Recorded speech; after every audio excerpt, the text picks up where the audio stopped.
Right on. So week 11, the week before we head out to break. And really, and I talked about this last week, at this point, we've covered 95% of the content you need to get started on your Dev 1.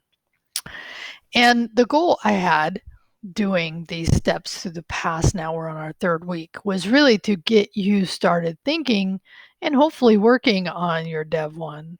I know for me, doing these last steps really did make me kind of go, okay, I believe I have all the conceptual pieces for how I'm going to accomplish my Dev 1 ready in my head. So now it's time for me to start coding. So this week, building on what we've done, right? You need to allow, and once you render that local storage data into the DOM, allow the user to delete an entry, allow them to edit an entry, and then add, this is the new one I added, just, do some CSS styling. So one thing, I know this class is not CSS. The way we set up this class, it is hoped you've been through either another class, maybe my CIT82 or Todd McLeod's 85 or both, or some other way you've gotten, because there's some great resources out there to gain some CSS. And from looking at the work submitted so far, it seems like most of you at least are able to apply to some degree some CSS. So I decided this week I would do that and add that to the requirements for this week. And one of the things I want to tell you, and I do this, is I ended up using kind of a guide, right? Is I use this guide here. And this is CSS Tricks is a great site. And this is wonderful because it allows you to look at their CSS, figure out how you want your own site to render. Understanding media queries that once the viewport reaches a certain pixel size, resolution size, then it changes the way that the CSS renders. Again, it's not required that you know all that, but at least having some ability to apply classes. And in my case, I used a Flexbox. So I'm just going to tell you it's perfectly fine to do that. The key is you want to be able to flex that design to use it for your own needs. And so what I did is I did that for mine. So, and the other thing, and I'll tell you, I do think this is a great thing to do. The Adobe Color Palette is a wonderful resource.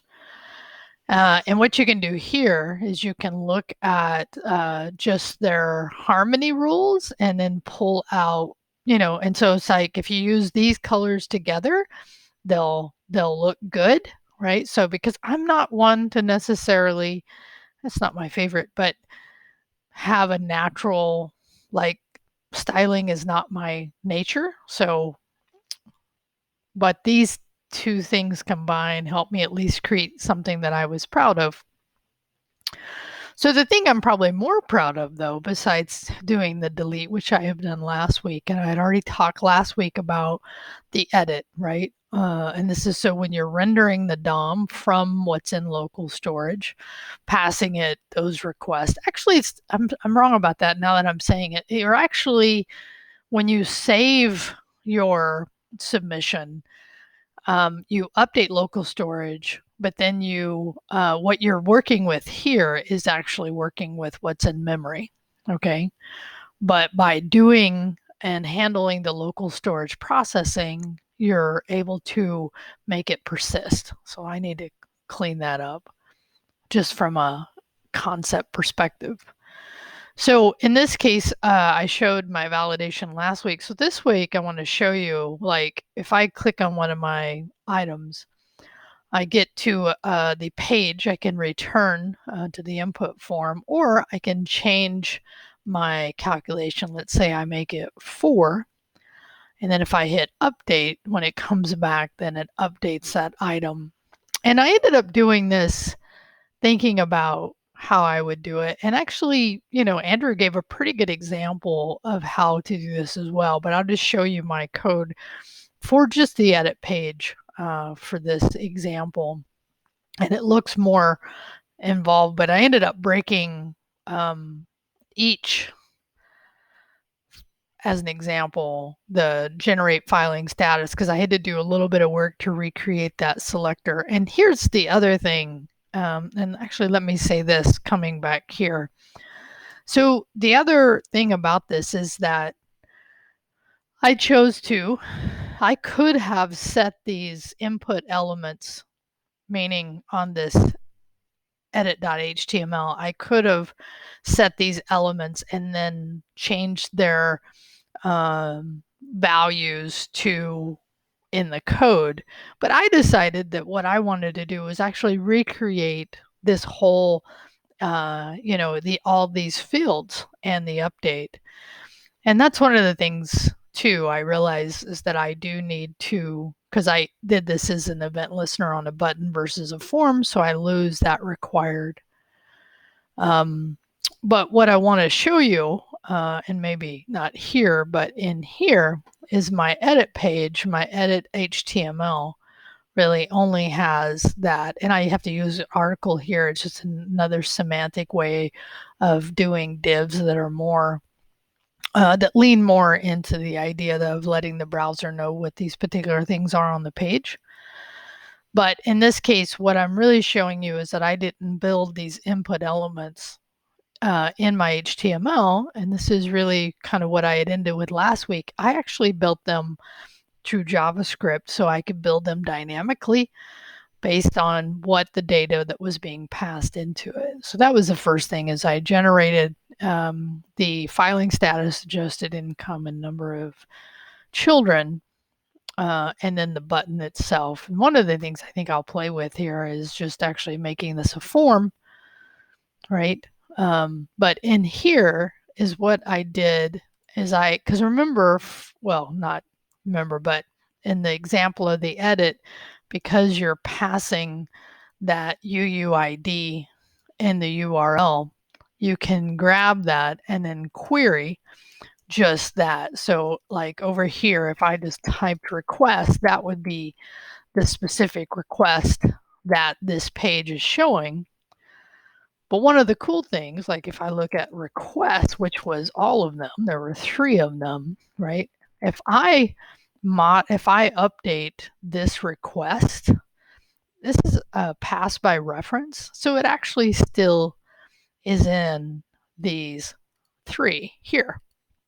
Let me just put enter there so I can see it. Meaning this request is just referencing one specific, in this case, object in the array. But if I modify, because I have access to this particular one, if I modify or update these values, then I can just call save request to actually update what's in local storage.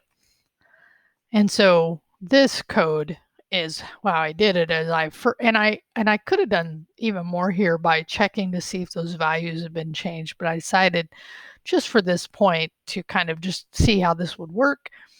So I said my request adjusted income would equal to whatever the value in that field was, and these are just pointers to, if you look at this, right?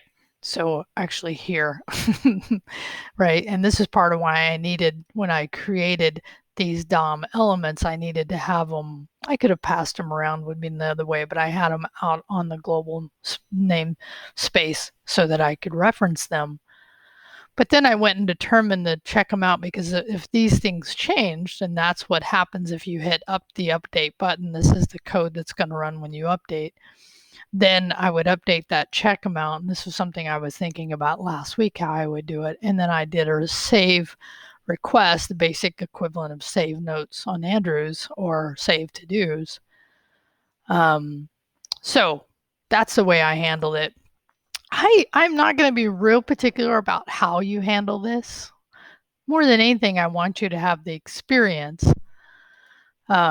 And that's what I was talking about, right? The idea of doing this work is actually to give you that, okay, how am I going to handle, right? Because we've now had the to-dos, we've had the notes experience with the code alongs, and now we've done the stimulus. So, my hope is that, because I know there's many moving parts here, right? Just like I had to correct myself, because I think even last week I talked about that when you render, an example from his, when you render the to-dos back to the screen, you're actually rendering what's in memory. And then whenever you update that, you're updating local storage. Okay. So I guess my point is that I know there's a lot of moving parts. So the more experience you have with modifying these parts, um, and in at some case too, there'll be some. It's not that you have to recreate what you saw happen in the to-dos and notes, but if you want to, and you feel like you want to really come up with your own way of handling this, as long as you're using local storage. And I actually say this because I saw this morning, Andrew had posted his. Not Andrew from the course, but Andrew from the class had posted his version of week 10, because this is week 11. And it was great to see he chose to actually, when you clicked on the entry, and you can go look at his by now, hopefully you have, as another way to approach adding this type of functionality. So I guess the thing I want you to walk away with here is that now's a great time. I know I keep saying this, but now is a great time to start working on your Dev 1, because you have all that you need to accomplish the requirements for Dev 1. The things that we're going to add in the last section 9 by doing, adding some new ways we write JavaScript and understand it as well. It's something I definitely want to cover, which is coercion, and understanding those concepts will be things we do. So anyway, if I haven't said it, I probably will in week attendance next week. Week 11, right, is enjoy your spring break no matter what happens. And I look forward to, you can reach out. I am going to be offline about over half of the time for spring break, but that's also why I love Discord. For folks who might be needing some help, could reach out there as well. All right, peace out.